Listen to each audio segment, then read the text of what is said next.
you got to determine the customer's value drivers. Stay off price. Stay off price. Stay off price. Price is the easiest part of my job, Mr. and Mrs. Jones. The hardest part is finding the right vehicle. Besides, with all the research you've done, you probably know what price you want to spend. Let's find the right car now, and then we'll go inside and discuss it. Fair enough? Great. Focus on the machine. Discover how to sell the customer by asking the right questions. Build rapport and a professional relationship. Discover what's most important to your customer. Not what's important to you, but what's important to them. Why is it important to them? And why do they have to have it? Discover your customer's true wants and needs. Determine their value drivers. I want to talk about what I think are the most relevant questions you should be asking a customer, regardless of what they say to you. They might know what they want. I know exactly what I want. I want a Honda Accord. What attracted you to the Honda Accord? Why are those options so important to you? Then maybe you want to probe a little bit more. Has your lifestyle changed? I noticed you drove up in a coupe. Now you want a four-door. You're basically asking what the customer's going on. You're showing genuine concern. And the customer's telling you all this stuff so that when you go to your walk-around presentation of the vehicle, you can say to them, Mr. Jones, you mentioned to me earlier that you have a new child and safety is important to you. And look at the safety features on this particular Honda Accord that you're interested in. Now you can see why you chose the Honda Accord. That's what sells. During your walk around, talk about the things that they talked about, the value drivers and everything. The next thing you know, you're building more value than anybody else. The other thing I want to suggest with regard to a walk around, there's two types of questions you're going to ask, actually three. One type is a closed-end question where they're going to give you a direct answer, and the other one is an opening question where they're just going to explain things to you and give you a better idea of what they're actually looking for. And I think after you ask them all these questions, you determine in your mind what vehicle they're most interested in. I think the last question you ask them is if we were fortunate enough to find a vehicle that fits you in a position to proceed. The old days of saying to a customer, if we can agree on figures, you're ready to go, that's focusing on price. Think about that. Sales consultants all over this country say that. Hey, if we can agree on price, are you ready to do business today? Come on, that's so old school, it's pathetic. A better way to say it, Mr. and Mrs. Jones, I'm curious, if we were fortunate enough to find a vehicle that fits, are you in a position to proceed? And they say, sure I am. It focuses on the machine. So with that said, any questions, comments, or anything you want to say? Gerry, isn't it ultimately most customers coming in about the price anyway, having done the research, having done everything? So these questions really, they make customers feel comfortable? These questions make customers show that you care and you're not just caring about a commission. You're not just going in. You're managing the sale. But the customer has a sense that they're managing it. Let's talk about what customers see on the internet. I'm glad you brought that up, Damien, because I'm going through that with a number of dealerships these days. I've got these Hyundai dealerships, they're dropping their draws, and then you look at the numbers in the regions that I work. Some of these dealerships are killing it. They're selling volume like crazy. And you go to the internet site, and the prices are off by maybe $100 or $200. But you know what? What is the experience that customer got when they got to that dealership? When some of these dealerships that you go out there and they're penciling deals with all the F&I products up front, they may have addendum stickers on it. You don't know this stuff. And that person says, I can get a better deal down the street. Well, why, instead of saying, why aren't you at that dealership? Obviously, you weren't pleased with how they treated you there. That's why you came here. How am I doing so far? Maybe you do a checkup from the neck up as you're going through the sale of the car with the customer. How's everything working out for you, Mr. Jones? You know, that fly-by sales manager, John Munson, always talks about it. Fly by, go by there and say, hey, man, Mrs. Jones, thanks for coming by, and I hope everything's working out. If there's anything we can do differently right up to this point, would you tell me what it is? Those are the things that sell cars. I think people do all this research, they call all these dealerships, and quite frankly, there's still dealerships out there that all they want to do is set an appointment. And then once the customer gets to the dealership, everything they said on the phone is a complete lie. And it's a sad thing, because once you get them in the dealership, oftentimes the customer is so exhausted from the process that they lay down and buy.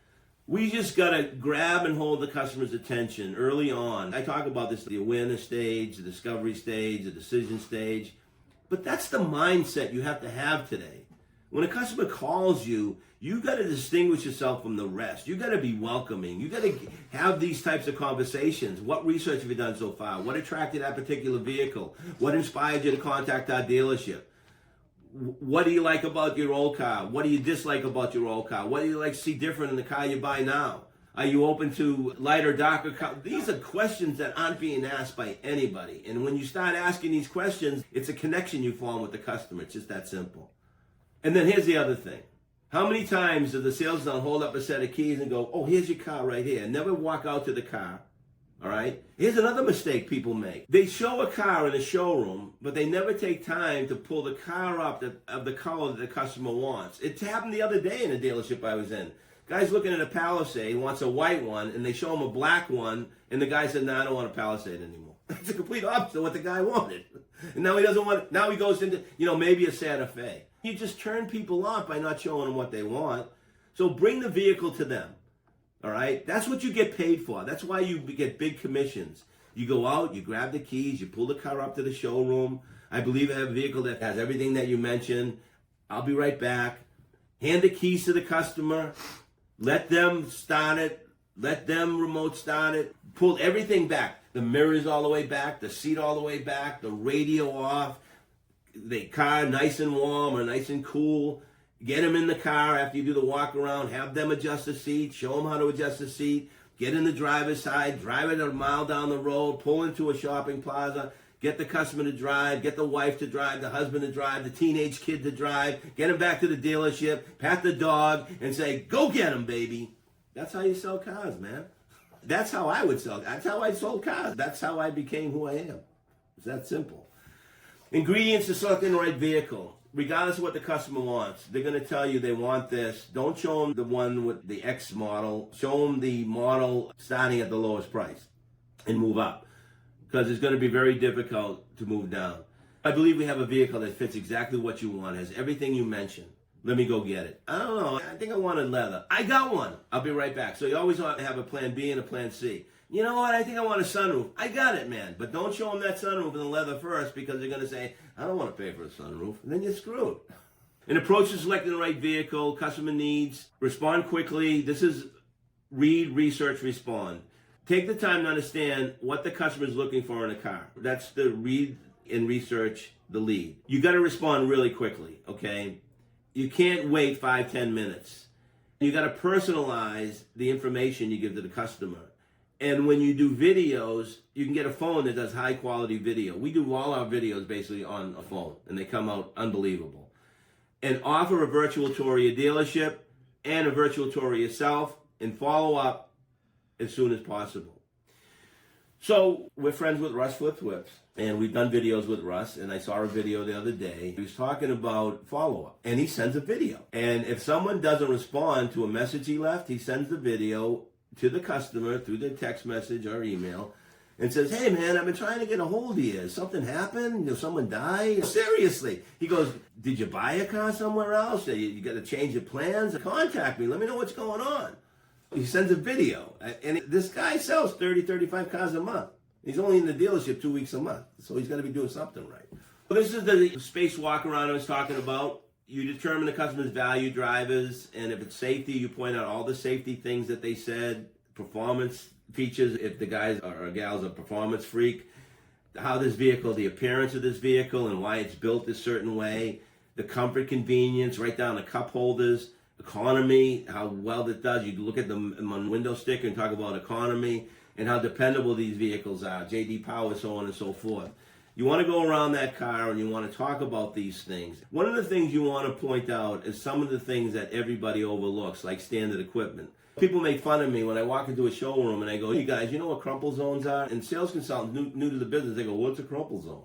I remember when crumple zone first came out, it was the best thing that ever happened to the cars, you know? You talk about safety glass, you talk about ABS braking, you talk about suspensions and rear cameras. Those are things that other sales consultants overlook because they look at it as standard equipment. So, here's an example of what I'm talking about. Safety equipment, standard on all vehicles. Talk about those things. Performance features, appearance, comfort, economy, and dependability. Once again, I didn't want to get into the webinar. We do this through Product Prep. This is all on Product Prep's website. I just wanted to give you a taste of what's available on Product Prep. And quite frankly, I wanted to give you a generalization as to why I think the 5 steps are so important. And these are the components of that 5 steps. Right down to how you should share the Monroney or the window sticker with the customer. There's 10 steps to it. You go over every step of that window sticker, and the next thing you know, you're selling cars like candy bars. Selling cars like cigars. I don't know. Depends on what you like. And never give up, okay? Never give up. It looks like we found the perfect vehicle, wouldn't you agree? No, I think I still want to shop around. What do you mean you want to shop around? What is it about this vehicle that doesn't meet your needs? If you could change one thing, what would that one thing be? Other than that, is there anything else concerning you about this vehicle? What equipment would you want to add? I have a vehicle similar to this vehicle. That's why you have plan A, B, and C. Now, before I get into purchase options, I want to review what I talked about because this all adds up to something. I walk into dealerships today and sales consultants walk up to me and go, hey, you want the car? You want the car? Yeah, I want the car. When I first got into business, that's what my dad told me. Just get them to say I want the car and we'll sell cars. My dad was a closer, unbelievable closer. But I would get people to say I want the car. The price is too high. Do you want the car? Only if you lower the price. You're not giving me enough for my trade. Do you want the car? If you give me more for my trade, I'll buy the car. That's all I got to do is have them say I want the car, and I've done my job. So after a demo drive, after you do a presentation, you get them in the car, you do that demo drive, and then when you get out of the demo drive, you look at the customer and say, Mr. and Mrs. Jones, on a scale of 1 to 10, 1 to 5, 1 to 3, how would you rate this car? Well, I rated an 8. Well, what's going to make it a 10? Or I rated a 4. What's going to make it a 5? Or I rated a 1. What's going to make it a 3? And they're going to tell you, if you built the rapport, if you follow the steps up to that point, they're going to be upfront with you. They're going to be honest and sincere more often than not. Sure, we're going to still have those customers, all right? But the process is what drives production, period.